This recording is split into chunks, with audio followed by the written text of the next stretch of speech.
जय श्री कृष्णा। अध्याय 1। कुरुक्षेत्र के युद्ध स्थल में सैन्य निरीक्षण। धृतराष्ट्र उवाच। धर्मक्षेत्रे कुरुक्षेत्रे समवेताः युद्धोत्सवः मामकाः पांडवाः च एव किम अकुर्वत संजय। धृतराष्ट्र ने कहा, हे संजय, धर्मभूमि कुरुक्षेत्र में युद्ध की इच्छा से एकत्र हुए मेरे तथा पांडु के पुत्रों ने क्या किया। इसका तात्पर्य यह है कि भगवत गीता एक बहुत पठित आस्तिक विज्ञान है जो गीता महात्म्य में सार रूप में दिया हुआ है। इसमें यह उल्लेख है कि मनुष्य को चाहिए कि वह कृष्ण के भक्त की सहायता से संवीक्षण करते हुए भगवत गीता का अध्ययन करे और स्वार्थ प्रेरित व्याख्याओं के बिना उसे समझने का प्रयास करे। अर्जुन ने जिस प्रकार से साक्षात भगवान कृष्ण से गीता सुनी और उसका उपदेश ग्रहण किया, इस प्रकार की स्पष्ट अनुभूति का उदाहरण भगवत गीता में ही है। यदि उसी गुरु परंपरा से निजी स्वार्थ से प्रेरित हुए बिना किसी को भगवत गीता समझने का सौभाग्य प्राप्त हो, तो वह समस्त वैदिक ज्ञान तथा विश्व के समस्त शास्त्रों के अध्ययन को पीछे छोड़ देता है। पाठक को भगवत गीता में न केवल अन्य शास्त्रों की सारी बातें मिलेंगी, अपितु ऐसी बातें भी मिलेंगी जो अन्यत्र कहीं उपलब्ध नहीं है। यही गीता का विशिष्ट मानदंड है। स्वयं भगवान श्री कृष्ण द्वारा साक्षात उच्चरित होने के कारण यह पूर्ण आस्तिक विज्ञान है।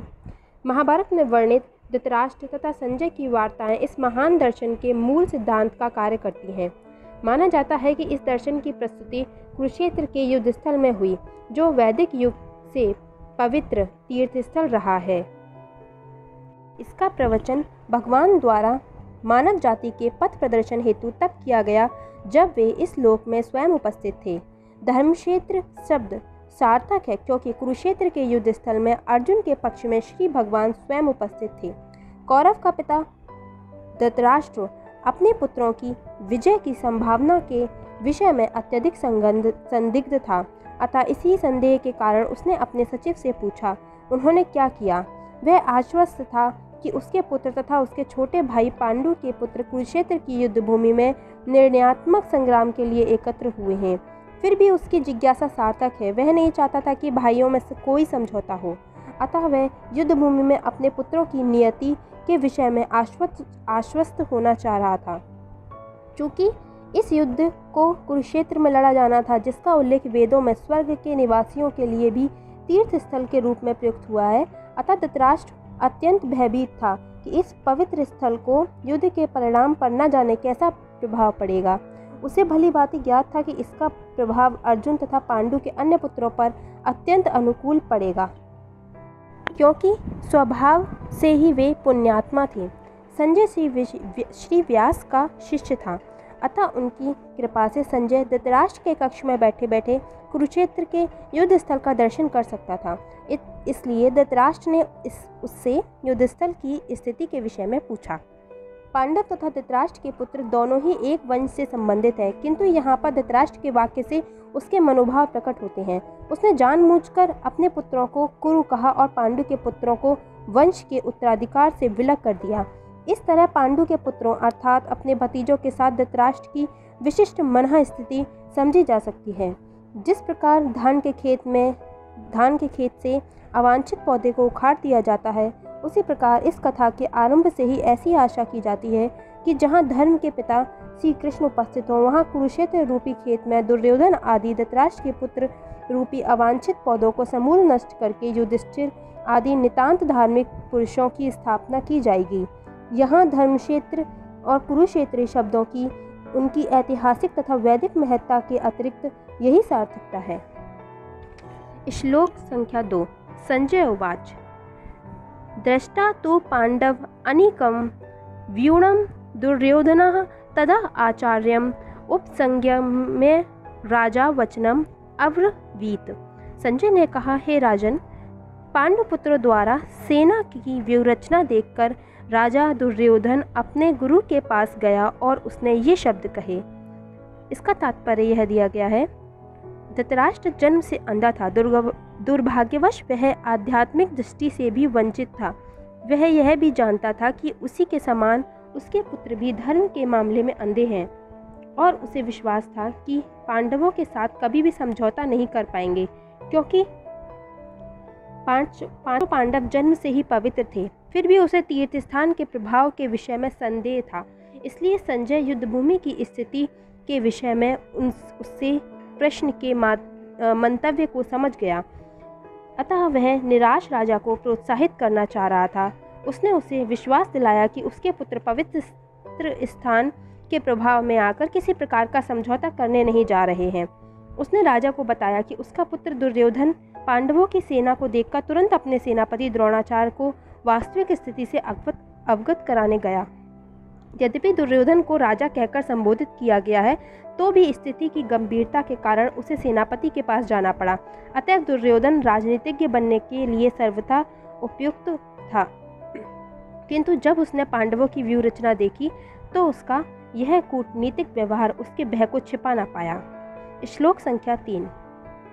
पश्य एताम पांडुपुत्राणाम आचार्य महतीम चमूम व्यूणाम द्रुपद पुत्रेण तव शिष्येण धीमाता। हे आचार्य, पांडुपुत्रों की विशाल सेना को देखें, जिसे आपके बुद्धिमान शिष्य द्रुपद के पुत्र ने इतने कौशल से व्यवस्थित किया है। इस श्लोक का तात्पर्य है, परम राजनीतिज्ञ दुर्योधन महान ब्राह्मण सेनापति द्रोणाचार्य के दोषों को इंगित करना चाहता था। अर्जुन की पत्नी द्रौपदी के पिता राजा द्रुपद ने एक महान यज्ञ संपन्न किया, जिससे उसे एक ऐसा पुत्र प्राप्त होने का वरदान मिला जो द्रोणाचार्य का वध कर सके। द्रोणाचार्य इसे भली भांति जानता था, किंतु जब द्रुपद का पुत्र धृष्टद्युम्न युद्ध शिक्षा के लिए उसको सौंपा गया तो द्रोणाचार्य को उसे अपने सारे सैनिक रहस्य प्रदान करने में कोई झिझक नहीं हुई। अब धृष्टद्युम्न कुरुक्षेत्र की युद्धभूमि में पांडवों का पक्ष ले रहा था और उसने द्रोणाचार्य से जो कला सीखी थी उसी के आधार पर उसने यह व्यूह रचना की थी। दुर्योधन ने द्रोणाचार्य को इस दुर्बलता की ओर इंगित किया, जिससे वह युद्ध में सजग रहें और समझौता न करें। इसके द्वारा वह द्रोणाचार्य को यह भी बताना चाह रहा था कि कहीं वे अपने प्रिय शिष्य पांडवों के प्रति युद्ध में उदारता न दिखा बैठे। विशेष रूप से अर्जुन उनका अत्यंत प्रिय तथा तेजस्वी शिष्य था। दुर्योधन ने यह भी चेतावनी दी कि युद्ध में इस प्रकार की उदारता से हार हो सकती है। श्लोक संख्या 4। अत्र शूरः महाईशु आसः भीम अर्जुन समः युधि युयुधानः विराटः च द्रुपद च महारथः। ये इस सेना में भीम तथा अर्जुन के समान को युद्ध करने वाले अनेक वीर धनुर्धर हैं, यथा महारथी युयुधान, विराट तथा द्रुपद। तात्पर्य यह है, यद्यपि युद्ध कला में द्रोणाचार्य की महान शक्ति के समक्ष धृष्टद्युम्न महत्वपूर्ण बाधक नहीं था, किंतु अनेक ऐसे योद्धा थे जिनसे भय था। दुर्योधन इन्हें विजय पथ में अत्यंत बाधक बताता है, क्योंकि इनमें से प्रत्येक योद्धा भीम तथा अर्जुन के समान दुर्जय था। उसे भीम तथा अर्जुन के बल का ज्ञान था, इसलिए वह अन्यों की तुलना इन दोनों से करता है। श्लोक संख्या 5। दृष्टकेतुः चेकितानः काशीराजः च वीर्यवान् पुरजित कुंतीभोजः च शैव्यः च नरपुण्यवः। इनके साथ ही दृष्टकेतु, चेकितान, काशीराज, पुरुजित, कुंतीभोज तथा शैव्य जैसे महान शक्तिशाली योद्धा भी हैं। इस प्रकार आज के 5 श्लोक पूर्ण हुए। मेरी गलतियों को अनदेखा कर प्रतिदिन इन 5 श्लोकों को अवश्य सुनें और अपने जीवन में प्रभु के उपदेशों का पालन करें।